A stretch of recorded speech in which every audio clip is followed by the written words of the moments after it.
J'aimerais désormais expliquer le fonctionnement de l'écran dans le cas d'une mesure avec le microphone d'écoute au sol. En haut de l'écran, nous voyons graphiquement le niveau de bruit actuel. Il est représenté par une barre. La barre dépend du niveau de bruit environnant et se déplace d'avant en arrière. Pour démarrer une écoute, maintenez le bouton d'activation. Dans le casque, vous entendez désormais le bruit capté par le micro.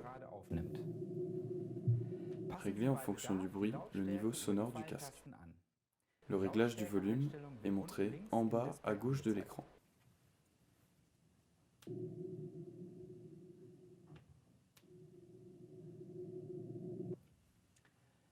Au milieu de l'écran, vous observez la valeur minimum du bruit mesuré. La valeur de mesure débute à 999 et diminue jusqu'à atteindre le bruit minimum permanent. Le niveau minimum représente toujours le moment le plus silencieux d'une écoute. Le relâchement du bouton d'activation met fin à l'écoute en cours. Directement à droite de la mesure en cours sont affichés le dernier et avant-dernier bruit minimum permanent mesuré. À gauche de l'écoute en cours, vous trouvez le niveau de batterie de l'A150. En bas au milieu, vous verrez trois symboles qui concernent le casque d'écoute. Le symbole de gauche indique si le bruit de la mesure est transmis ou non au casque. Le symbole du milieu indique le niveau de protection auditive. Et le symbole de droite indique le niveau de batterie du casque. En bas à droite, vous trouverez la configuration des filtres activés. Pour modifier les filtres, appuyez sur la touche « Filtre » du clavier. Sont désormais visibles les réglages du filtre activé.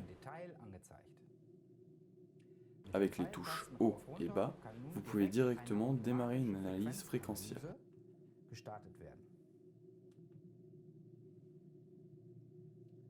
Le récepteur A150 calcule automatiquement les paramètres optimaux du filtre passe-bande pour le bruit actuel.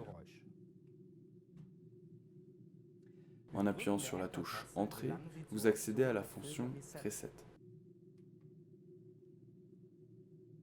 Si vous appuyez maintenant sur l'une des deux flèches, le récepteur chargera les filtres adaptés au micro connecté.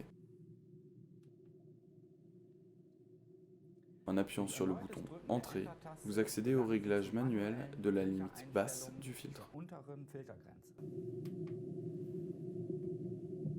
Avec les flèches, vous pouvez modifier la valeur de la fréquence basse du filtre. En réappuyant sur la touche Entrée, vous accédez au réglage de la limite haute du filtre. Vous pouvez également les régler avec les touches haut et bas. Lors de la modification des filtres, le casque est toujours actif afin de directement constater la modification des réglages filtres. Pour la prélocalisation avec la canne, seront souvent utilisées des fréquences allant de 150, 1500, 2000 Hz. Pour la localisation avec le microphone d'écoute au sol, les filtres atteignent souvent les environs de 150, 850 Hz. En appuyant sur le bouton Entrée, vous accédez au réglage du filtre coupe-bande. En utilisant le filtre coupe-bande, vous pourrez réduire de façon significative les bruits parasites électriques. En réappuyant sur le bouton Filtre, vous pouvez à tout moment quitter le menu de réglage des filtres. Vous accédez au menu de réglage de l'appareil grâce au bouton Menu. Avec la touche Entrée, vous pouvez choisir les différents paramètres à modifier. Avec les touches Haut, Bas, vous pouvez modifier les valeurs du paramètre sélectionné. En haut à gauche, vous pouvez activer ou désactiver le rétroéclairage de l'écran. En haut, au milieu, vous pouvez configurer les paramètres du bouton d'activation, afin qu'il soit avec ou sans maintien du bouton. En haut à droite, vous pouvez activer ou désactiver la rotation automatique de l'affichage. En bas à gauche, vous pouvez modifier le comportement du casque lorsqu'il atteint la zone de protection auditive. Soit le casque se coupe, soit il passe en niveau sonore réduit. En bas au milieu, vous pouvez régler le niveau de protection auditive.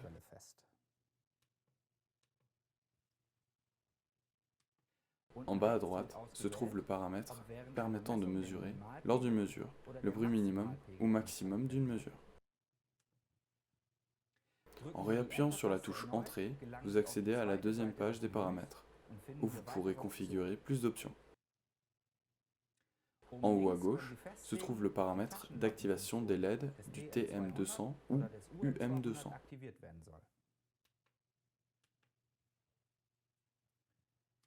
À droite se trouve le bouton Réglage usine. En appuyant sur l'une des flèches, vous réactiverez les paramètres d'usine de l'A150.